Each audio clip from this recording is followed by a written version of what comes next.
And we're delighted to say Troy Deeney has joined us, the former Watford striker. Thank goodness for that. Hiya, Troy. How are you? I'm good, thank you. Good. How are you guys? This is relatively local for you, isn't it? Yeah, a little 35 minutes down the road. It was perfect. Nice. Yeah, it was nice. Drive past a few sheep on the way down, see the countryside. Nice. It was good. And then got to share a lovely sandwich with you guys as well.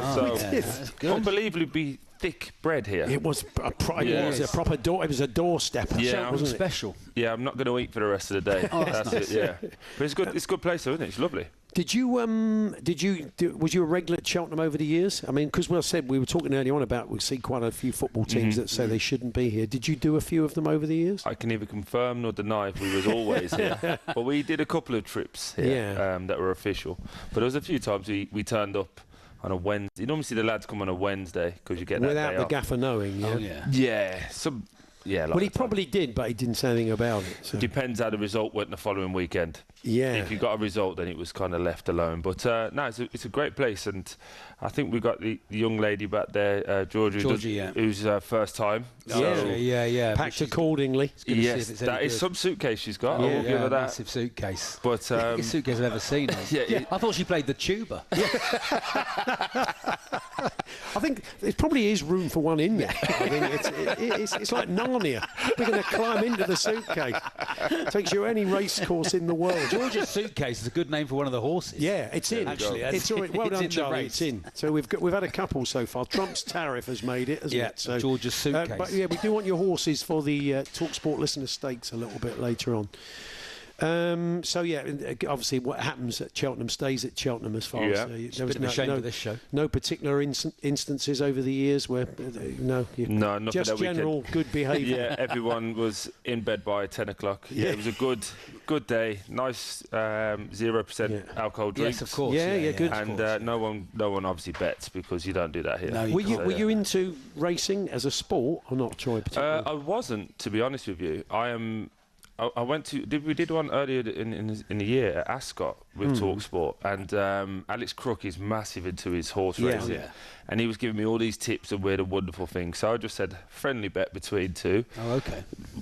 Winner pays for loser pays for dinner. So you could get the most wins, and I just picked the names that I liked. And guess who won? Oh, I can imagine me. Yeah. So Alex Crook is very upset with me. So he's trying to get his own back on Wednesday. One of the best ones we ever had. We were in the Queen's, one of the hotels in Cheltenham, and having a drink in one of the bars there, and there was a group of sort of 40-something ladies, and they were on the champagne. Nice, yeah. One of the women said, "Oh, you had a big win, an absolutely massive win."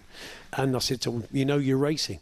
She said, "Not really." She said, "Just for the race, I noticed the jockey silks." And she said, "I just bought some curtains in the same colour." It's not 150 to 1. And it came in? Yeah, she went for it. You've ever been on a horse, Troy? I like to ask footballers. I'll be honest. You don't look like the type who's ever been on a horse. There's not many black people that do get on horses as well. It's kind of a thing that we don't do. We do that. We not very good at swimming either. Some stereotypes are for a reason. I just meant it because you were massive. I can't imagine you want to sort of... These horses are designed for... They're a lot bigger than me. I know, but jockeys are the little guys, aren't they? The wee guys, aren't they? Close your eyes, Charlie, and in your mind's eye, imagine Troy in jockey silks getting on a horse. You can't, can you? I can't imagine it. It's not possible. Maybe by the end of the week we can get Troy on a horse. I tell you what, I'm going to have that diarrhea that you had for over a week. Well, that's another story. That's a long time ago. Anyway, we played you a little bit of a tease for the Manchester United Arsenal game. Maybe we should get into it. In the end, I mean, it could have gone all bad. I mean, it's a couple of big saves by Raya at the end. Saves. Yeah. But it was a sort of strange old game. Declan Rice has been getting some clog, hasn't he, for celebrating his goal, apparently. Maybe that is a sign that they kind of know that it's gone. Otherwise, would he have just got it out the goal and run back to the centre circle? No, I think they know it's gone anyway. I think anyone with a brain would say, Liverpool have lost one game this season in the league, so for them to now go on a run of losing 4 or 5. Yeah, they'll have to lose half the games they've got left, really. You know that's going to happen. Also, I think when you score a goal, I don't think in your mind's eye you go, "Oh, we need to go and win this game." You're like, "Right, we're back in it. Oh my God, it's great to score." So I think for Deckers it was more of a yes, and then probably looking back, probably should have went and got the ball. But I thought Man U were very good yesterday. Yeah, I did. A lot being made about Arsenal, but Man United were very good. I actually thought Fernandes should have scored. The David Raya again, double save. it wasn't a great first save, and he just got back on the line. But I thought he probably should have went with his left foot instead of going with his right. He would have scored. But Man United looked good. A lot of young kids. Not hearing any moaning about injuries at the moment. Maybe that's the future for Man United, Namri. Maybe that's what he's going to try and do. Bring those young. You might not have a choice with PSI. Might not have a choice. Yeah. But I think it's more about. I do see a lot of similarities with this Man United team and Arsenal from 5 years ago, where they're trying to get rid of the ego, the high wages, promote youth from within, and then over the time just keep going and picking, right, we need a centre-half, we'll get the best one that we can get and build from that place. And then they won't win the league either. Yeah. A bit salty there. Yeah, it's a bit negative, but very true. Apparently, the wall from Bruno's free kick was 11.5 metres as opposed to 10. So the counting went wrong. Obviously, it was Anthony Taylor, wasn't it? So but the Man United fan. Yeah. Oh, yeah. The Man United fan who was reffing the game, he would not do anything wrong. It must just come down to stride pattern. I mean, if Crouchy was a ref, virtually on the goal line, wouldn't you? I mean, they've got to find a better way than just pacing it out, haven't they? It's like it's like a dad doing a cricket crease on the beach. Do you reckon as part of the referee's course they have to mark out 10 yards and then do the spray, and then someone comes out with the old with the estate agent's tape measure to make sure they've got it right? That would be good, the old beam. No, I just think as well, for years we had a place where it was like 8 yards. You could just see people creeping and whatever. And now for once we're talking about the wall, but why don't we just appreciate it's an unbelievable free kick? Yeah. I actually think David Raya should have saved it, personally. He gave him a lot to aim at, but he probably thought he could. I mean, I don't know why you would think he couldn't get it up and over, because it looked like it was in range. It looked like he could, because he's very good at them. Yeah, I also thought as well, when I first seen it going, I thought, maybe David Raya had held his position so he didn't reverse it, so he didn't go in his side. But when you watch it, he actually moves over, just does some weird stuff. I think that's a perfect summary of David Raya. Unbelievable goalie. I expect him to make a double save, an unbelievable save, but I expect him to not save the ones he should save. If that makes any sense. The Arsenal problem's been obvious to everyone all season. You know, the striker problem. When you're in a dressing room and you know what the problem is, the gaffer knows what the problem is, the fans know what the problem is, and it doesn't get solved, how frustrating is that?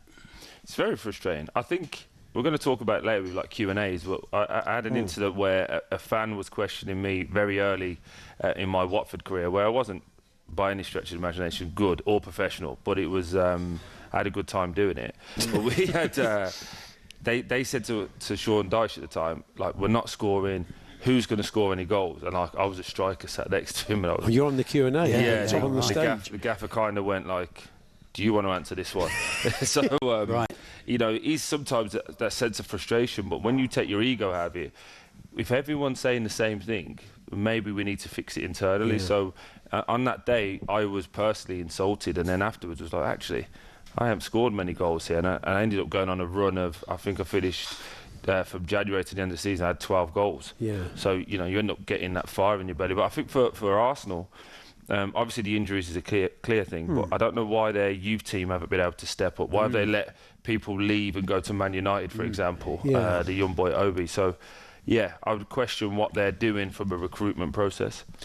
Yeah, I mean, as you said, if Saka and Gabriel Jesus were still there, you wonder where they'd be at now. Whether exactly they would the same position. You don't think it would have made a lot of difference? We saw it last year. Yeah.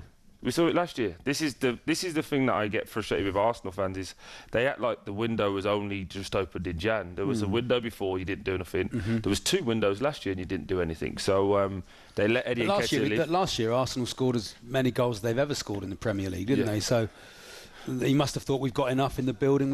But you also still fell behind Haaland. So if you're going to go above that team, you've got to have somebody that can outscore Haaland, or as a team you have to outscore the other team, and they just didn't do that. And I remember having a chat with Martin Keown, and Martin was said at the start of this season very much the same. Havertz is doing okay, he's going to be fine. And I said to him, he's streaky, he's a good player, but he doesn't score consistently, and that's what you need. Martin then at that time had that argument, and I've yet to see him correct me ever since. But I just think you need a genuine striker when you're at those top echelons, and you need someone you can rely on, and without Saka they don't have that. They'll deal with it in the summer, almost certainly. I mean, that's one of the things Arteta said. They're going to save their money, and they'll probably spend big, and we know they're prepared to spend big. They've spent over 100 million on a player. So yeah, but who are they going to get? Well, there's a few out there, isn't there? It's whether they want to come. Osimhen's out there, Sesko's out there. I don't think they'll go Osimhen. I don't think his attitude fits to what they want. Yeah. I think he needs more of a team player. I could see that Sesko. Sesko could do. Again, is he the answer? I'm not sure. The only nailed-on one is Isak, but I don't think they're going to get 150 million out for him. So I don't think Newcastle will lose it. Matheus Cunha from Wolves, perhaps. Same, though, isn't it? Same, streaky. You think he's streaky? Yeah, and he can play anywhere across that front three. You need a genuine number 9 that's willing to not touch the ball sometimes. Harry Kane, Paul. That would have been maybe get Harry Kane out of Bayern Munich. Isn't he? Exactly, yeah, it'd be nice. There's old pictures of him in the kit. Yeah. And he's got the buyout clause. Can turn up and not win anything at Arsenal as well. Harry Kane would not make that move. You say never, say never. No. I'm about to say, you should. You're worried now, Paul. Now I've said it. Sol Campbell did it. Yeah. Anyway, Troy D. It's gone a bit fright. Is it cold in here? Yeah. I think this pub's haunted, isn't it?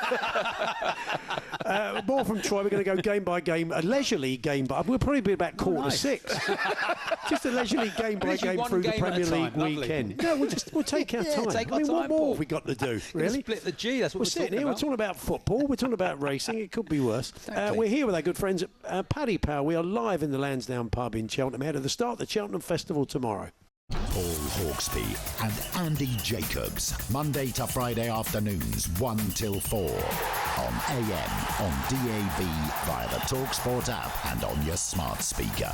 talkSPORT.